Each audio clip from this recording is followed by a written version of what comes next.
And there's just a few of us that are going in to get a drink right now.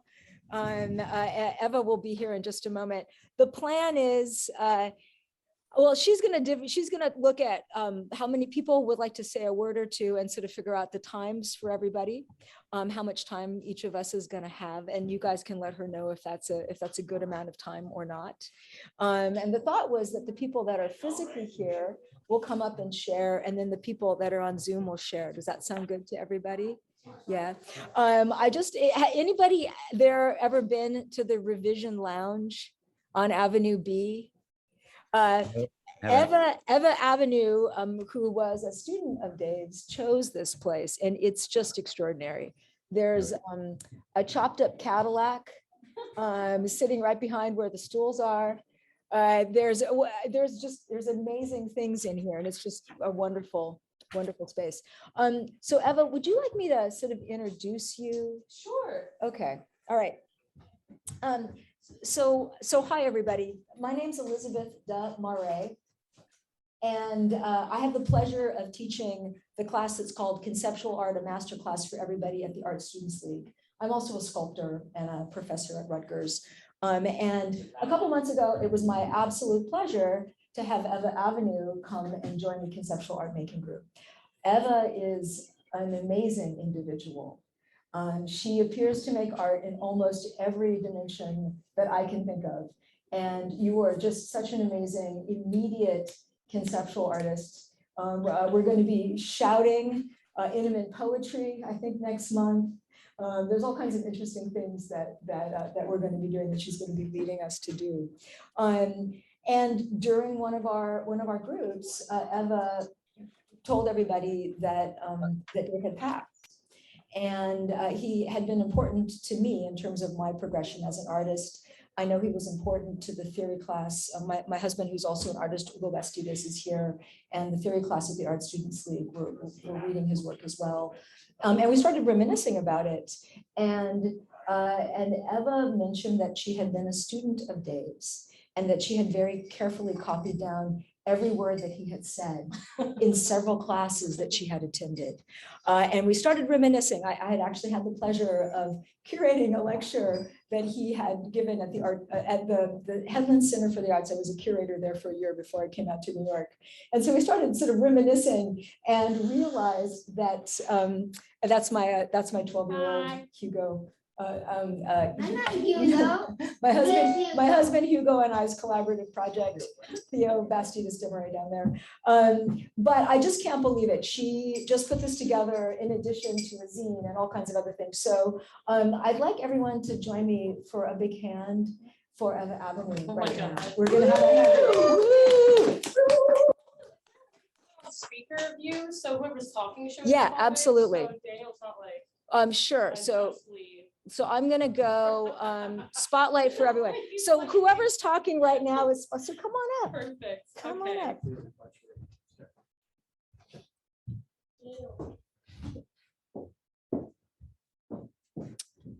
Okay, so everyone can hear okay there? You guys can hear me okay? Love it. I love it when it works. Okay, so we're here today because I feel a kinship with everyone who knows Dave, because we all have a special story about either when we first encountered his work or meeting him. And it's just all impactful for us, even in the smallest way. So I thought I want to share the experience of being in his class.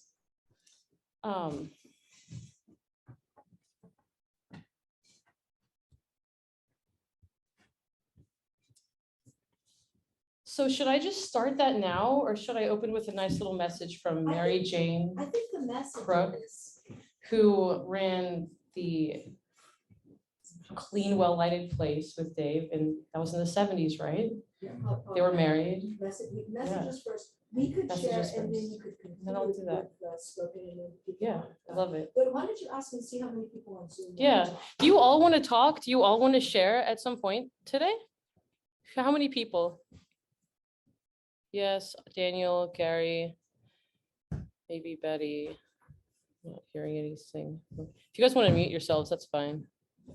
But I think so far, at least Daniel and Gary, and I'll assume the other everyone maybe wants to say something. So I think that means, yeah, I think if I read this and we all were to talk for 5-10 minutes, yeah. Okay, so total, yeah, I think we could do even 8 minutes each. 8 minutes each, wow, ask them online if that's. Aim for 5. But aim for 5. Five is strong. Okay, all right, so I got a few emails that were pretty fun to get. I, put this together. Daniel emailed a lot of people, and so I got some responses like Max Gimblett, who was one of the artists Dave had a show for in Austin, like way back in the day. So he's living in New York now. He says, Dave Hickey is one of the most intelligent people I've ever known. In Austin, Texas in 1970, Dave visited my painting studio on East 6th Street and offered me a one-person painting exhibition at the gallery, a clean, well-lighted place, which was named after an Ernest Hemingway short story. It was my first exhibition in a real gallery. I had been painting for 8 years in Toronto, San Francisco, and Bloomington, Indiana. Dave was endlessly insightful, truly bright, an English graduate student, well-read, and really able to look, to see in a totally penetrating manner. Dave went on to have an international reputation as an art critic, brilliant writer about many artists. His range of interests, his clarity about the art sets Dave up as one of the leading art critics of all time. Jeffrey Valance from California also wrote in to say, one sweltering summer day in Las Vegas, Vicky and I went out to buy a filing cabinet. It was 121 degrees Fahrenheit, and the car had no AC. After shopping a while, I started to have a meltdown, maybe from heat stroke or low blood sugar. We pulled into the first food joint we saw, a hot dog stand way off the strip. Standing in line, I was counting the seconds until I can get sustenance, when in walks Dave Hickey, who gets in line right behind us. He immediately launches into an in-depth critical evaluation of my artistic activities in Vegas, curating exhibitions at clown museums and other incongruous actions. It was obvious he'd been thinking about the subject for some time. After detailing my entire Vegas oeuvre, he concluded with what I must do. Valance, you should stop curating these Vegas shows. Get back to making your own work. Of course, Hickey was spot on, but it was excruciating to hear while I was disintegrating at the hot dog counter. That this unexpected, brilliant critique of my practice was devastating and took a while to digest. I lost sleep for several days.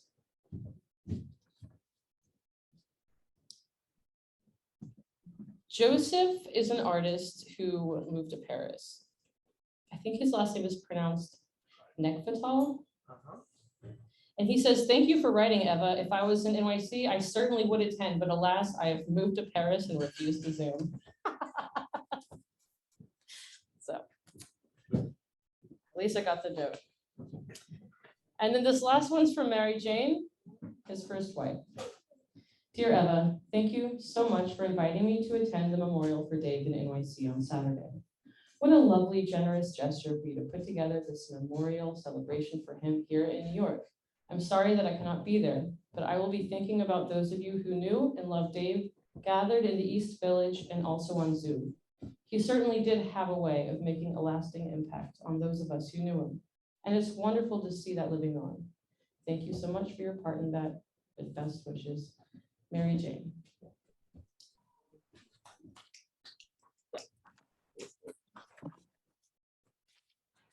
All right. Should we start with the lecture? Or should we start with the Zoom people? Let's see what the lecture, let's start with the Zoom. I want to hear what Zoom has to say. Yeah. Okay. Let's have them face everyone so they can see. So I want to see if anyone on Zoom is moved to share first. Yeah.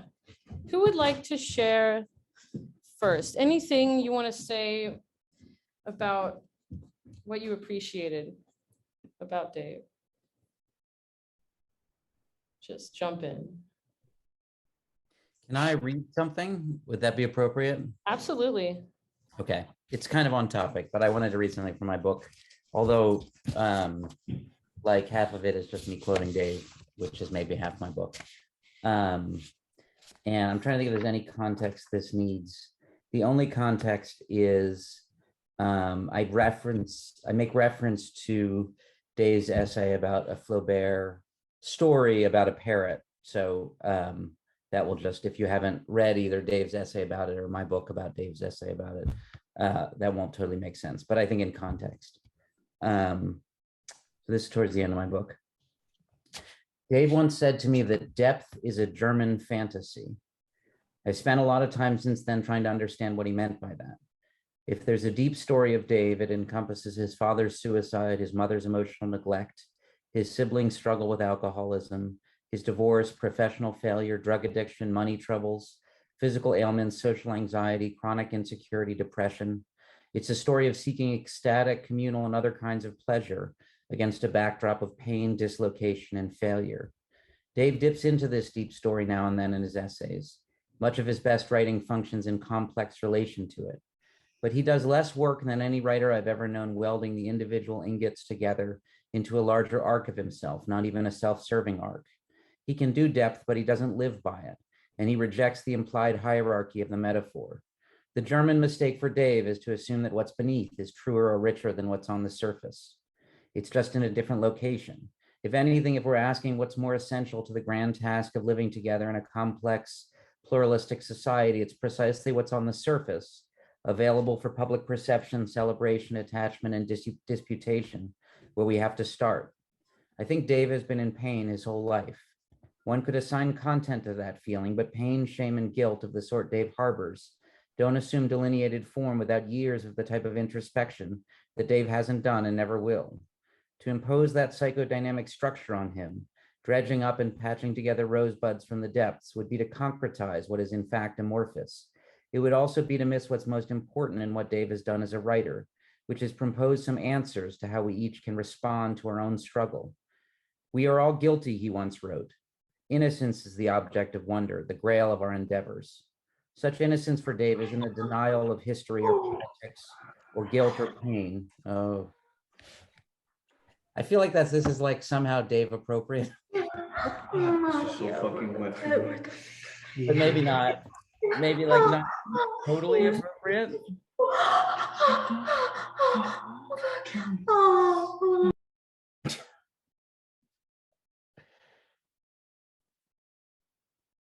All right, I'm going to keep talking, I guess, over this. All right. Such innocence for Dave isn't a denial of history or politics or guilt or pain. It is consolation for it, and once in a while, redemption from it. It is a gift that art can give, both in the form of the individual's interior encounter with the work and through his or her social sharing and then regeneration of it with others. It is the exquisitely achieved innocence not of Félicité herself, but of Lulu, the irascible parrot she loves, and when Lulu dies, stuffs and turns into an idol, worshiping her, quote, as an embodiment of her loss and desire, all those things she never knew she might deserve. The innocence that we should seek for Dave is Flaubert's creation of the world of uncut simple, and then also of the community that came into existence around it, a community that extends through time and spins off other works that then have the potential to generate new communities around them. Flaubert, Dave writes, was concerned most critically with socializing his parrot, with offering it up to us in public, not as an act of vanity or seduction, but as an emblem of what works of art might do in the world, how they might redeem isolation like Félicité's by creating about them a confluence of simple hearts, a community united not in what they are, but in the collective mystery of what they are not and now find embodied before them. What Flaubert proposes is just democracy, a society of the imperfect and incomplete whose citizens routinely discuss, disdain, hire, vote for, and invest in a wide variety of parrots to represent their desires in various fields of discourse, who elect the representatives of their desire and occasionally re-elect them. Thus, unconcerned with class, culture, and identity, this society is perpetually created and recreated in non-exclusive, overlapping communities of desire that organize themselves around a multiplicity of gorgeous parrots. While I was sitting with Dave and Libby in the kitchen, he got a call from Julia Friedman, a critic and art historian who had befriended him a few years back and ended up editing 2 collections of epigrammatic writing that he'd done on Facebook. I could hear enough of her end of the call to recognize the rhythm of the conversation, which sounded a great deal like me talking to Dave. She told him about her life, about what she and her beau, Tim Babington, an artist she'd met through Dave, were up to, about mutual friends and former students and colleagues. She asked if it was okay if she and Tim came to visit in a few months. Dave said enough in response to give her room to keep talking for 5 or 10 minutes, at the end of which she promised to coordinate with Libby on a visit and said goodbye. Listening to them eased some of the concern I'd had that she would see me as a rival for Dave's favor. There was something about the quality of their talk that was neither possessive nor entreating. Dave was not her symbolic father, he wasn't mine either, and she and I weren't rival children. What was going on began with, but wasn't bounded by him. He was our uncle, our bandmate, our friend, our coach, and our confessor. Being around him and in relation to him and his writing made us feel better, affirmed the validity and meaning of our shared project. It let us know we were okay. We must eat and drink together then, Dave wrote, and discuss the events of the day, however disastrous, in order to continue. Thanks.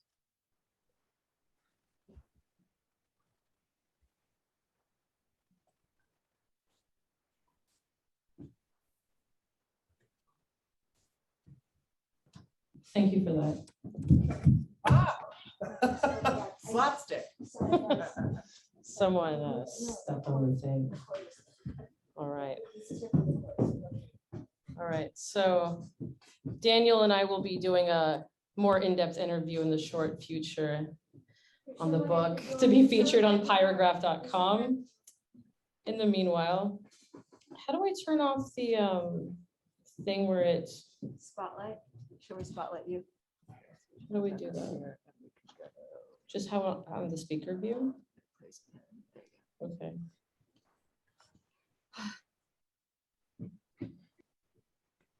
I have a few words if we're moving on. Is that Gary?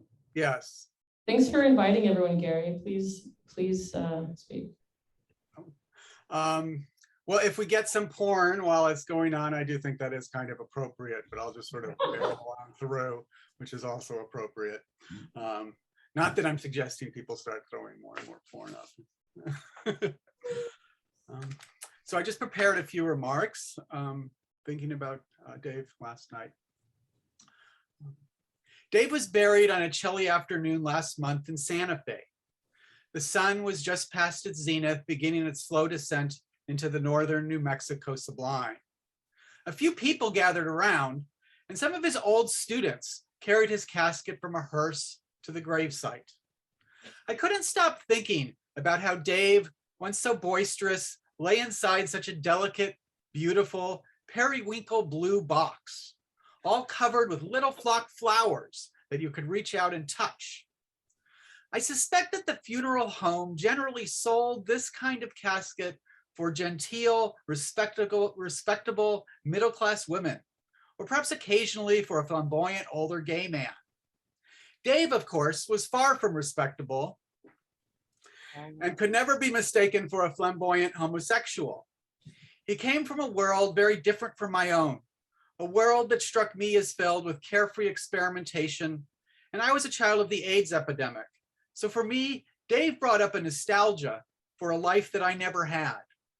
I suspect he did something similar for all of you too. And Dave detested nostalgia, so he probably wouldn't like me reminiscing about him like this. I remember being on the receiving end of one of Dave's comebacks. Kornblau, nostalgia's for losers. If you want to win, move forward. But I can't shake the sense that Dave only could say this because he felt so deeply the call of nostalgia in his own life. I think back to my own adolescence, a period that in retrospect I only really left behind once I encountered Dave as a young adult, and I found through him freedom and liberation in places I didn't even think existed. So I know Dave would have liked his casket. It was not morbid at all, but a design filled with joy. It captured a softness in his personality that often goes unremarked, but is clear to all the people who knew him, even though that softness was contradicted by his much harder, even aggressive public reputation. In truth, Dave always held a classic queer aesthetic, one I shared with him, a preference for honest fakery over fake honesty. If I would complain to Dave about how difficult it was to get anything done, as I often did, or about the unfairness of the art world and the powerful forces that stood in my way, Dave would slap me upside the face and tell me that I'm a fool, that power is lying on the ground all around me. I'm just too scared to pick it up. He was right. He'd say it was possible for me to win, but I can only win so long as I keep working. Once you stop working, he said, the bullshit quickly covers everything up. I think that was really Dave's lesson for all of us. Dave's now stopped working, so it's up to us to carry on. So to beauty, to power, to pleasure, and how they all combine, to Dave.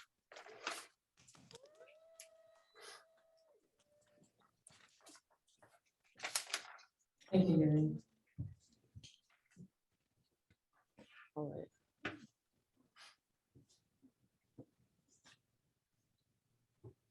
Does anyone else in the Zoom world want to share?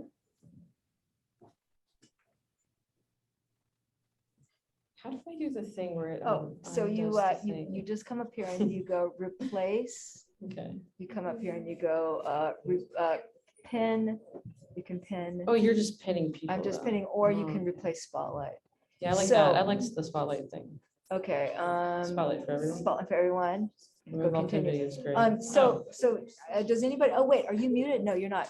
So no one else online wants to talk right now. I think no. I think we don't have anyone. So does anyone here want to share any words? All I right, feel bad. you're gonna come Come up. on down. Yes, Come let's on down. put it on. Put it on. Yep, but spotlight us. Add the Hi. spotlight. The spotlight, there you go. My name is Jarrett Earnest. And thank you, Gary, first of all, for the barn burner Wow, that was beautiful. of the presentation. I don't know, hope we were muted, but we were all going like, yes, yes, in the bar. And thank you for letting me know that this is happening.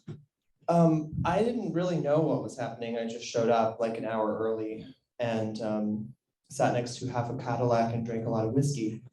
So, but I loved the people who spoke, and I guess like in just a human way, I want to say that I met Dave when we were both residents at this really weird residency that's at the Rauschenberg Foundation. And I now understand more deeply an attitude that Dave held where he like hated the concept of residencies, which I do too, because mostly they're filled with horrible people that you're stuck with. And it's not glamorous at all. And I think one of the things that we really had in common was that we really believed in glamour and that things could be like really trashy and glamorous, but also just like really fancy and glamorous. But the horizon has to be glamorous. And rigor is glamorous. There's the kind of rigor of the intellect that I think was in Hickey's writing, you know, the key to his glamour. And so I went and I used my stipend to buy the complete writings of the Russian structuralist philosopher Bakhtin, and wore like Speedos and cowboy boots and like read by the pool every day. And I thought, oh my God, there's like this one old guy here who's really gonna give me a hard time for being such a like, you know, little stuck up fag. Turns out he loved it. And we could talk about everything. We could talk about Flaubert, we could talk about George Eliot, we could talk about, and then, you know, you have a certain conversation with someone about Tristan Shandy, you don't expect that you can suddenly pivot and talk about Dolly Parton, and not talk about Dolly Parton as a joke or like, actually, do you know she's actually a really good person who's a good writer? It's like, no, Dolly Parton as like a great poet of the American language, who also is a kind of aesthetic genius, because the ways in which she had worked the one against the other, in that we're like only now as a culture accepting, where like suddenly like NPR does a podcast, it's like, by the way, like Jolene's a really complicated song. It's like, yeah, wait till you hear her other albums. And Dave wrote about all of that in the 70s with so much sophistication. So I have to say, the only thing I really want to say is what I love about that experience with Dave was transformative for me, not only because he was very helpful in trying to help me learn how to write, but he also was like a champion of being an outsider, of being different, and using that as like a tool to build a world. You know, his writing on Liberace's museum, you know, it's just like devastating. No other writer could do that. His writing on that, every one of them, strange outsider perspectives, in a way that I think, like, I know has never properly been given credit for.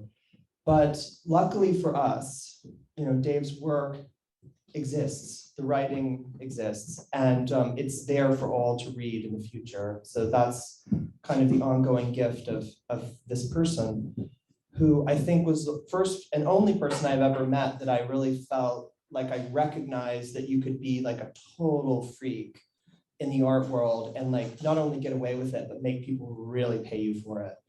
And you know, that alone is worth its weight in sapphires. So I love you, Dave. And thank you for having me here, everyone.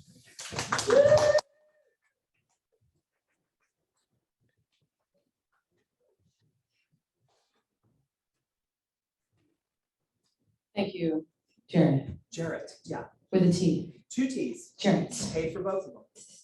That was beautiful.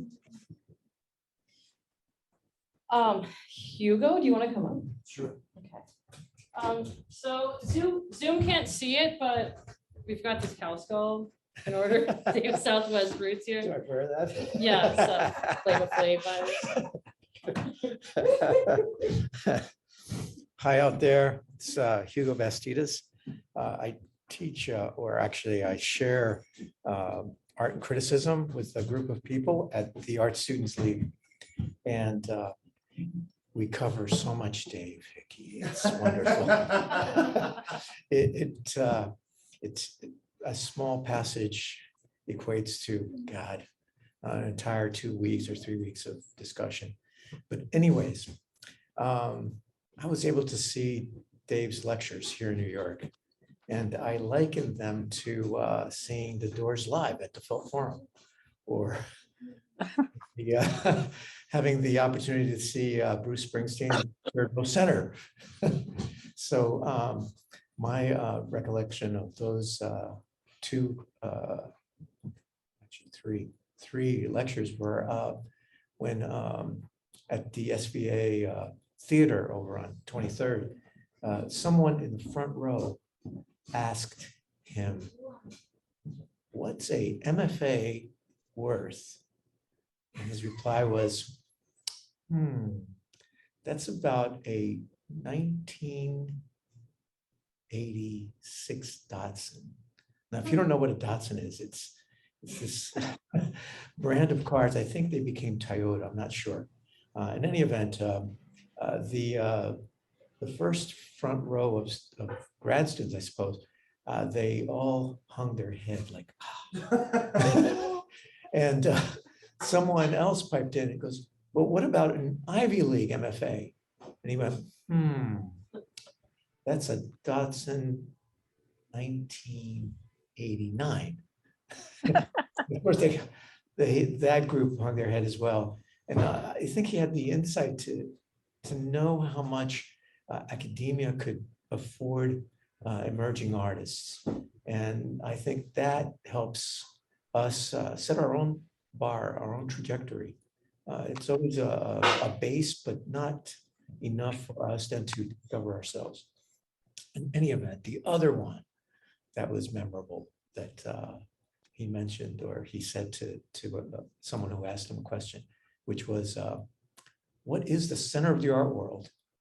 And he quickly said, well, if I told you that, you would make a beeline towards that. No, I'm paraphrasing. Because then you would just be a follower, wouldn't you? Because my advice is set out as far as you can away from that center and let other people come towards you. And I think that was the best advice that I heard then, and I continue to repeat. Anyway, those are my thoughts on Dave. And he keeps living on in my life.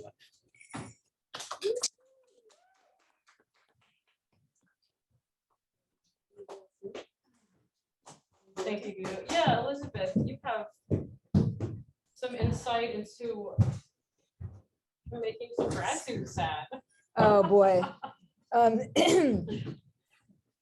So hi, everybody. I kind of feel a little like a bit of an interloper here because I did not know Dave well. I have the pleasure of teaching a conceptual art making class that is at the Art Students League. And when Eva brought up the fact that he had passed, we started sort of reminiscing. And my exposure to Dave's writings, like many people, was in graduate school. And they were profound, they were beautiful. The essays that we absorbed were just really beautiful and really considered and focused on sort of the American vernacular, which was, I thought, really extraordinary.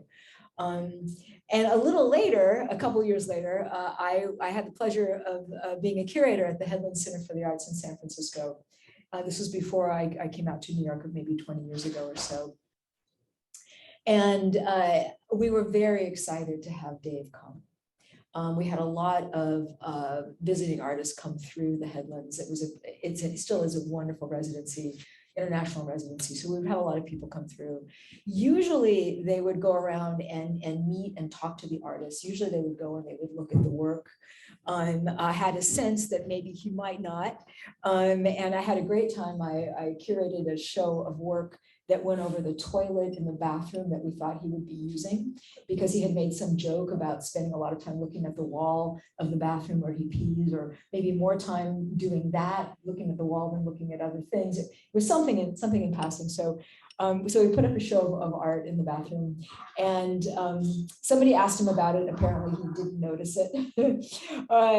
But the interesting thing was we had some trustees were there, some sort of kind of people that were sort of important to the Headlands, and he said a few things that at the time made me very nervous. One of the things he told us was, somebody asked, I love the fact that Hugo was talking about what people said in the audience. Somebody asked, what about art in San Francisco? And he said, well, as far as he was concerned, San Francisco was the Bermuda Triangle of art. Because anything could happen in San Francisco and no one would pay any attention. And I mean, this is just, like we are these hardworking, really ardent artists, right? Really excited to see what he has to say about our work. And everyone was just crushed. He also made some joke about how when you get the money from a visiting artist gig, it was easier to spend it on smack. It was some joke, like which was kind of, I was frankly surprised, and it was kind of great in a weird sort of way. But I was thinking about this, after I was talking to Eva, and a month or two earlier, I had the experience, my husband, Hugo, and I, and our little one were driving back across country, and Hugo's class had been reading some of Dave's. Okay, sorry, he's a 12-year-old. He's just corrected me in the background. We were driving back across country, and I opened up air guitar. We had it in the car because Hugo's class was reading it. And I opened up to the story, The Magazine Writer. And maybe some of you guys know it's a eulogy for a friend of his who was a magazine writer who wrote beautiful essays. And the story opens with the story of the fellow's childhood. And it was a really painful childhood. His mom and his dad would fight a lot, and they ended up killing each other, shooting each other. And the writer would sort of joke about the fact that eventually he was going to do the suicide book. And so he had stopped writing in magazines, and he'd been given some money to start working on this book, and had unfortunately died before he had gotten much written. And in the essay, Dave talks about the sort of demons that artists have that animate us. And the fact that these demons are what drive us to make amazing art. And yet most artists, we don't talk about what these things are. We don't focus on it. We don't share it. It's because it's sort of our internal animating force. And what he says in the essay was, it was painful for this particular writer to attempt to sort of focus on this book about his childhood, because here he is having to sort of unearth and show the world what his animating force was. And the idea was that his early essays were about these really, he would interview these really difficult people and somehow find something really beautiful to share with the world about them. And Dave makes the point that perhaps the artist was, attempting to sort of consider those things that animated his own father, who was this very difficult individual. And needless to say, driving through the foothills of Pennsylvania, I was in tears. Just in the car, I was in tears. And I've been thinking about that in lately, and I was thinking about the kinds of demons that must have driven Dave to write such beautiful work. And I was thinking about how one hooks a card up to those demons and you make them work, right? You make them work as artists. So I would like to drink a toast.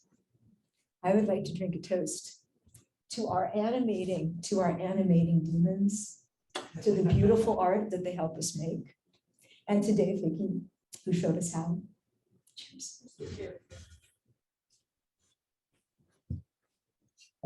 Okay. Thank you. I'm done.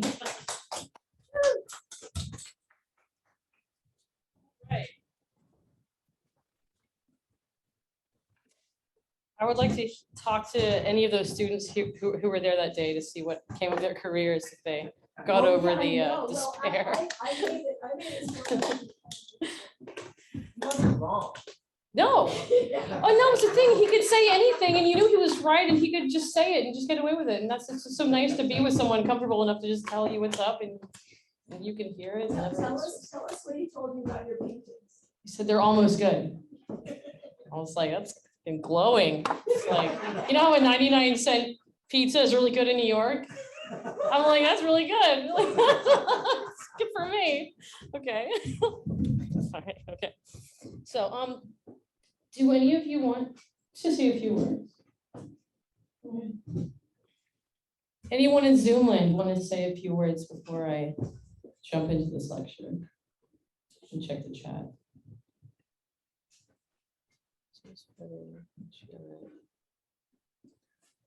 Everyone has corrected me. It's Jarrett, not Jeremy. All right.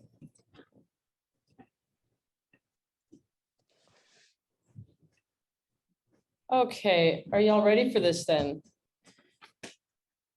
Okay, so imagine he's walked in, he just finished a cigarette outside. He's got a large cup of coffee from Starbucks. His black coat is covered in cigarette ash. And he kind of lumbers in slowly and sets up at the lectern, kind of breathes a little bit, gets himself situated. He loved the lectern. He didn't say that. You could just tell. Some teachers, they don't want the lectern, but he really liked that lectern, I felt. So this is September 13th, 2011. It's about maybe 7 o'clock. It's just gotten dark. And he starts, in this week's New Yorker, September 5th's New Yorker, there's a piece by Ian Fraser. He's a good friend of mine about the strand beasts.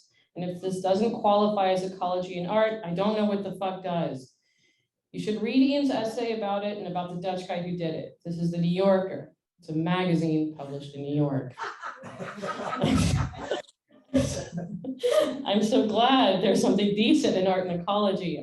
I did write some of the first pieces for Art in America on earthworks. I'm a little disappointed it hasn't gone any further than Jim's Crater. I started teaching about 20 years ago when I was 50 years old. I was a full-time freelance writer about art before that. Since that time, I'm 70 now. I've never taught undergraduates.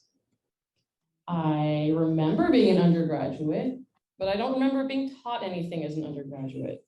I am totally fucking at sea. My job is not to teach you facts and shit. It's to give you my take on how things are in the arts. If you don't know anything about any other art, you're in deep doo-doo. I can't grade you. This class would be empty. I'd be in the dean's office. If I see you don't understand, you should hold up your hand and say, I don't understand. There's no reason for you to know the shit I know. If I use the name of an artist, you can Google it. I don't feel like I should explain shit if you can Google it. I'm not fucking Wikipedia. I fear that most of you take a little bit too much advantage of the net. I'm kind of apologizing, but really I'm not, because they didn't tell me I'd be teaching undergraduates. I spent all week long trying to think of things to talk about that don't require you ever having seen a painting or even write a book. That's really fucking hard, and I'm getting really fucking tired of it. I'm going to have to come in here and during class time and play you some symphonies. I'm going to have to show you some movies. My experience of teaching you this class before is if I don't do it in here, it ain't gonna happen. I'd like you to keep a diary or a journal of all the art and music and video and film experiences that you have. Just keep it hour by hour, day by day. Also, include your hours in the studio. At the end of the semester, you will turn these things into me. If you don't turn one in, you get an F. I know that sounds really, really tough, but starting tomorrow, I want to know how much time you spend in the studio. It is my vision of most of you that you are hellbent in living in a stucco house in the lower middle class working at fucking Jiffy Lube.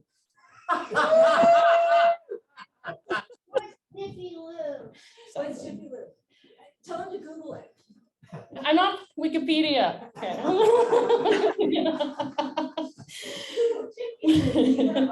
What if you get a law degree and you're a junior partner in a firm? What if you're an intern? What if you went to medical school? You don't get to go home. You sleep at the hospital. This amounts to 20,000 hours that you are not investing in your career. You get paid for work. This is a working society. This is not vacation. Wendy's is an honorable profession. At least they have square burgers. What? At Burger King, you don't even need to know the words. You just hit the button by the picture. Then your art education might come in handy. Who is lazy as the white people? Our presumption that all the lazy people are sitting in front of a cantina and a sombrero is not exactly right, because these people work and they don't make any money. And if they lose their lease, they get their stuff all out on the corner. So try to up your production a little bit. I will give you a final that will be based upon Terry Castle's The Professor, an in-class final. If you're mediocre in America, you're okay. And if you think Social Security is a Ponzi scheme, you are fucking crazy. Did you hear Rick Perry say that? Jesus Christ. This guy could be president. Everybody's mad at him because he gave children a vaccine to keep them from getting ovarian cancer. And when you get a vaccine at 12, you can have sex. No one in the Tea Party wants you to have sex. Wait, you can? I don't know. This is this is not TV. I see you out there, and if I say something you don't understand, because your jaw drops down and you stare at me like cows on a passing train. So I did not write this part down, but he then proceeds to read about Bruegel's The Harvesters for a really, really long time, like 45 minutes or an hour. It either was that or it felt like that, but then I continue on here. He's put the book down for a minute. The proportion of the panel is 2 by 3. So 2 up, 3 across. You can't trust anything or anybody anymore. 2 overlapping squares divide the painting into vertical thirds. I don't think a peasant ever saw this painting until an Amish person wandered into the Met long ago. Do we appreciate the peasants? Of course not. They're louts.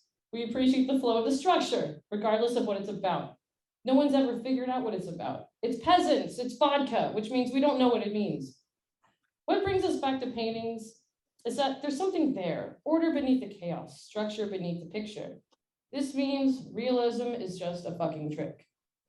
Realism is just the bouquet, it's just the dress. What we respond to is the relationship between this side and that side. It's a Protestant picture. The center of the painting is a bunch of wheat. My point about Bruegel and the way I like to teach and the way I think you should learn is I really do think your idea of art is almost utterly destroyed by learning art in historical sequences, because this gives you the idea that art is able to cause art. It's not. People cause art, and art influences people, and people cause other art. Say I was teaching you a course on Renaissance painting. I would pick Parmigianino. We learn about his neighborhood, his boyfriends, the collections he is in.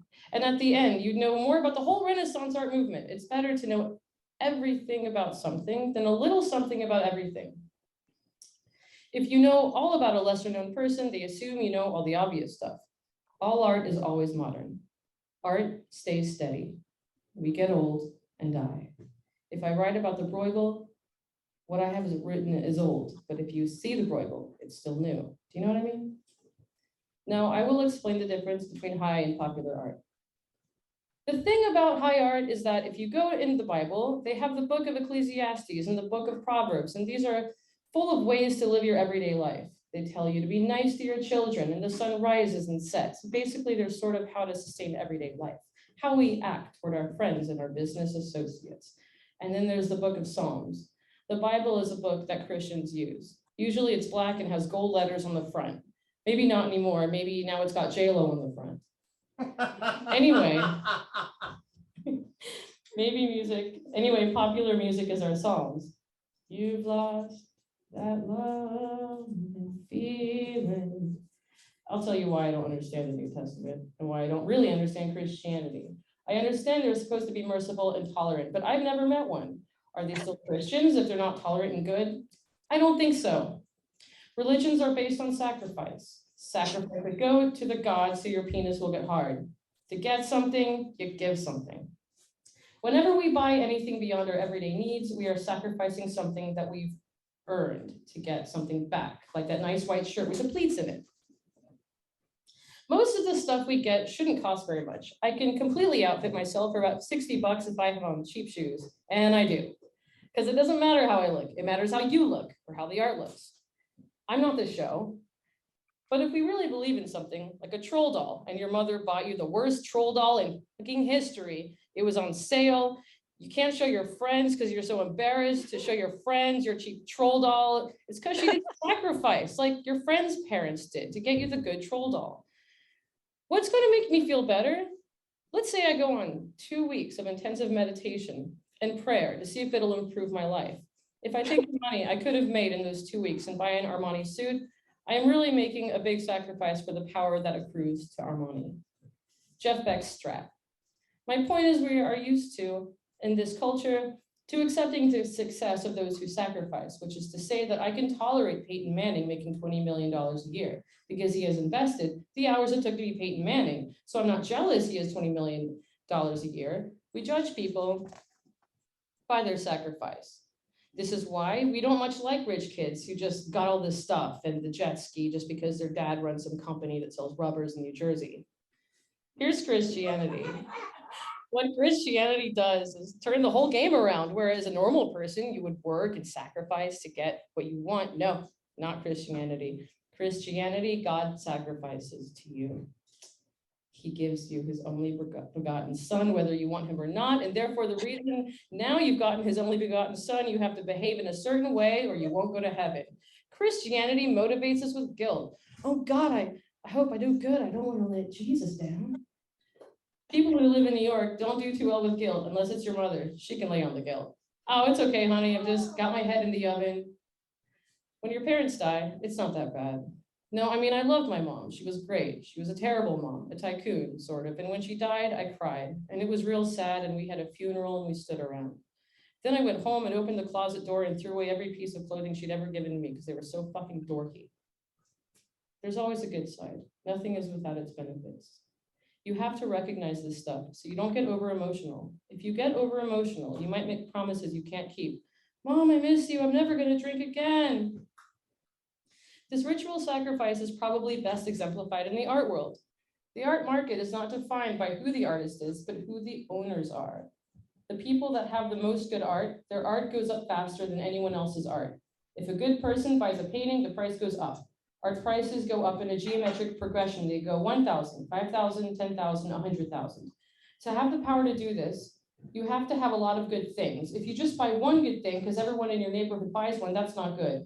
If you're in the art market, and I was an art dealer for a long time, you tend to sell out pockets. If you sell a painting to one proctologist in Beverly Hills, eventually you will sell to all the proctologists in Beverly Hills. The last one to buy the painting gets the least valuable painting. It matters how much presence and authority you have and who the seller is. If you personally go, and who the seller has. If you personally go into Larry Gagosian and want to buy an Andy Warhol, you will pay top price. If I go into Larry Gagosian, I will get a much better deal because my owning one will help raise the price. Thanks, Dave. My point is, this is all about sacrifice and perceived power of objects to make us look more successful. You buy the Ellsworth Kelly painting when you like them. I like lifesavers too, but it's not the same thing. When you acquire this, you are making a sacrifice as a pagan would. If you go in one day and can't get a date and you sacrifice a goat to the god, if you sacrifice 5 goats, that's more of an Armani kind of sacrifice, and that helps you get girls. This is basically a pagan world where we sacrifice for what we want. If you want to be an artist, just don't have children. Sorry, buddy. They don't mean you, they mean those other people. If you want to be an artist, just don't have children. Just be nice to children in the street. I found being a dirty old man, I can't even look at a baby in the street without a mother reeling back. Oh man, I'm gonna fuck that baby. We are habitual about sacrifice. Not only that, this is one of the ways that we judge one another. Over the years, I've discovered everyone's beautiful that wants to be. But I'm talking about women. I don't know about men. I guess that vampire guy is supposed to be beautiful. I don't know. He looks more like a pillow biter to me. The way we judge people has to do with the estimation of the extent to which they have sacrificed. In the 60s, if you didn't look enough like a homeless person, we're not going to rap with you, dude. Our culture is a culture of shared sacrifice and investment. If you think I've been watching, I've discovered the military channel doesn't have any commercials at night. So it's Hitler all night long. Hitler's doctor, Hitler's cult beliefs. But what I've learned, it's like to me like nobody. Yeah. Where did I go? I'm sorry. Where's the Hitler thing? Hitler's cult beliefs. But what I've learned from watching all this Hitler stuff is we couldn't do World War II anymore because it only took 4 fucking years. They shot everyone and built bombs and did it all in 4 years. We can't even get a Humvee across the street in Iraq in 4 years. I have a bigger respect for the Second World War. What interested me most about sacrifice is if we are indeed a pagan culture and you say, what do we have in common? I look at the Nuremberg rallies, Hail Hitler, Hail Hitler. I couldn't get y'all to hail at the same time. It would take a week. You don't have anything in common, nothing genetic in common, you know? We don't have any homeland in common. The difference between New Mexico and Vermont and Baptist in Vermont and Baptist in New Mexico are very different. We don't share a culture. We don't share a language. We don't share any sort of historical heritage. We don't share anything. Everybody has the same story, but nobody has the same culture. America is built for C students. The assumption is that C students need a little bit of help. There's no help for A students. There's no help for F students. F students are just sort of destined for the Dairy Queen. This is kind of a good idea because I'm really smart and I don't need much help. And if you're an average Joe, you need some help. If you can't decide at 19 whether to have your 3rd baby or not, you need some fucking counseling. So we have mass production. There's a book called The Americans by some Jewish guy, great book.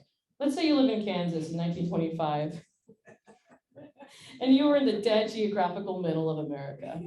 There is no geographical feature out there on the plains to identify Pittsburgh, Kansas, except for a sign. Who lives there? Well, we got some Black people who left the South and heard it was cold in Chicago. We have hillbillies who poured out of the hills of Appalachia, bankers who came from the East Coast to take all the money from the people who live in Pittsburgh, Kansas, farmers who came to escape the cold. You got all these people in the city called Pittsburgh, which is neither a pit nor a bird. Oh, and you've got a bunch of Chinese people who came through with the railroads. And you have all these people, and what do they talk about? A lot of them don't even speak the same language. They talk about their Ford. That Ford is what they have in common. You can talk about your Ford with anyone. I'm having trouble with the fucking gear here. Oh, I can fix it. Can you believe the Black guy painted his Ford red? And we communicate classes and values and where do you take care of your engine? If you're a guy, you talk about Fords. Women talked about their Singer sewing machine. You can use this needle and you can stitch flowers. You got all these people with nothing in common except the products of mass production. As I say, if I go into an airport in Denver, which is where people go on their way to hell, they have to stop off and change in Denver. The bar in the United Terminal in Denver looks like the waiting room for Beetlejuice. If you get in there and you're just sitting in the bar, you can talk about the Lakers. You can talk about movies or John Elway or Roseanne. I can't believe she's still trying to make it. You can talk about all this stuff that we all share. What we do in this country is that all of this 9/11 shit is bullshit. We are not one people. We are a bunch of people held together by our devotion to objects and games. Before the internet was invented, I had an idea that all you had to do to get a date was leave a list of all the records you bought, and they'd match you up with someone who bought the same records. We can do that now, and in truth, it hasn't really helped. My point is that how we relate to each other, that is how we relate to each other. There used to be a great skit on SNL about the two couples that meet, and they're both secret fans of Joey Bishop, the least important member of the Rat Pack, sort of like the people who ran the Scotch tape store. I hate to tell you, but that's the way it works. The more the options proliferate, the more the culture proliferates. It's why I'm glad Kiss isn't making records anymore. Kiss allowed dangerous kids to find each other. Let's say you meet a guy in a bar, and he says, I hope you meet Garth Brooks as much as I do. I mean, you saved yourself a lot of time, didn't you? I have to go to the bathroom. Then he comes back. That's the language we speak. There's no way to understand the commitment we have for the things we are committed to. There would always be a very elaborate rationalization. I always hated Cowboy fans. They're the fans that root for management. Come on, Jerry Jones, make those black people do the same thing twice. Yeah, I hate Jerry Jones and the Cowboys suck. Thank you. Suck it. Thank you. And you're not America's team. Woo! No cowboy love here in New York. We watch TV, and everything works out all right. The villain gets convicted. They used to get convicted 100% of the time. We've lost some trust in the police, so now we only convict them about 85% of the time. You couldn't have a fucking sitcom if everybody watched TV. If Michael J. Fox was in there watching Ron Paul, you wouldn't have any fucking stories. We have people who don't watch TV for us. They're the symbolic people who don't watch TV, and go out and drive around with an AK-47. We all find ourselves, we can't get into a bar and not sort ourselves out among the gun nuts and the knife nuts. That's the cultural divide here in town. What's a knife nut? Someone who loves knives and getting in knife fights. If you think about it, we read books and they kind of teach us how to live, but who do we know as well as we know someone in a novel? My brother? God forbid, I have no idea what turns his crank. He's sitting in Boca Raton with a 20-year-old DeLorean in a crummy apartment and does deals with porno nuts. He and I are not close. I don't know him. Do you know any of your best friends? You don't know each other. How many times have I heard people say after someone died, I really got to know him? You can have sex with perfect strangers. Plenty of married people do. These pagan communities are important because they're not exclusive. Just because I like the Swans' first album doesn't mean I like the second album. I belong to the Miles Davis Club, and except for a short period in the 70s when he was playing with Mahu Vishnu, I've always been in the Miles Davis Club. The club doesn't kick anybody out or keep anybody in. You can find anything in Vegas. You can call out for an Arab boy, you know what I mean? It's a commercial community. It holds us together, but it doesn't hold us together real well. You can always say, I'm not really into that band. You can always quit, but you can always assemble these little isolated cultures.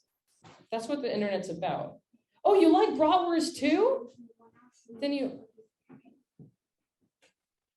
like bratwurst too? No. Okay, good. Then you have a bratwurst clique. We don't really have communities, but overlapping systems of interest and commitment. I love that. We've overlapping systems of interest and commitment. I know Cowboys fans who are more committed to the team than the Lord. If the rapture comes, will they take the Cowboys? Will there be the Cowboys in heaven? Last page.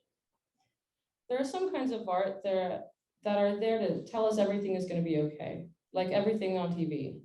Oh, they worked it out. Billy's learned it's okay to have two moms. Then there are other kinds of art that are there to tell us we're going to die. Have you read the book of Isaiah or Revelations? They're all about, we're all going to die and get spun on stakes and burned. It's about the fragility and the careful contingency of human life.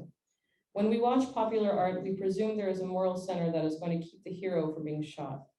Under every picture, like the Bruegel, there is a structure. The secret of songwriting is don't chorus, get to the chorus. This is where I'm typing and it starts to get a little bit scattered and he's like winding down and not everything's like, I'm not typing every little like connective little one-off thing. German art is terrible pictures of beautiful things. Italian art is beautiful pictures of terrible things. Ravished by the image and terrified by the content. You're torn between wanting that giant steak and the giant steak having more green paint than you want because it's a German painting. You know what I mean? Poor Lindsay Lohan. you're all fucked up and you can't decide if you're straight or gay, and your parents are the worst parents in the world since Adam and Eve, and you turn on the TV and there you are being good in the Parent Trap. We're not gonna live forever. We call this high art. Nice. Yeah. Amazing lecture. What did you think? What I think, What did you think when you were sitting there writing that down? I was writing for the Daily Logo newspaper for UNM, and I started like, I would tape people talking and then I would like transcribe what they were saying. And I got so fast at it, I just would cut the whole taping them and just type while they're talking. And so by the time Dave came around, I sort of mastered this. So I was just like typing and I mean, I think some mistakes have to go, like, you know, capitalize the I and add a comma, take out some letter, but still, so that's what I did. What did I think? Oh, well, I thought that it was really special that I was there. I couldn't believe I was there. I couldn't believe this was happening. I was like, you know, and I couldn't believe, I don't know, I was the only one typing it out. I was just like, this has to be documented, like what is, and I remember like at one point a student, like just like in passing said something like, I wish she was more motivating. I'm like, this is the motivation. What do you want? Like, yes, sir. What did you like to say? In my opinion, the Cowboys are actually the hell. Because America, because they call them America's team, and America acts like the hell of the world sometimes. So it's Hell's football team, the Cowboys. Love it. Thank you. I want to go to the lounge in Denver. I want to go to the lounge in Denver where it's like Beetlejuice. Yeah, let's do this again in Denver. Yeah. That would be like the perfect place. The perfect place. Oh man. All right. Well, okay. So it's 4:05. Is anyone left? Are you all still there? Did you enjoy that? Thank you. It was great. Everything was great. Thanks, guys. Double here. If I had two coming up, there you go. There we go. Yeah, Yeah. that was amazing. Great. So let's see. Let's raise a kid right.